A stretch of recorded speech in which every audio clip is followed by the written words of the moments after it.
Atong ilailahon ng usa ka frontliner nga kapin 11 na katuig nagsunod kang Asia's Limitless star Julian San Jose. Hi, I'm Daphne Camille from Cebu and an avid fan of Julian for 11 years. Working on the medical field during this pandemic, grabe, sobrang hirap.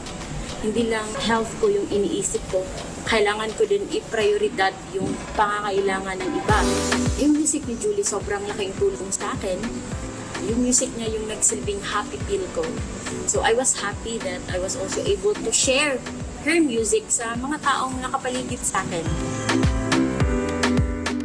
So my most memorable moment ko as a fan of Julie is yung kinongratulate niya ako during graduation ko. Isa din kasi si Julie sa mga inspirasyon ko at mga naging instrumento para magpursigi sa buhay.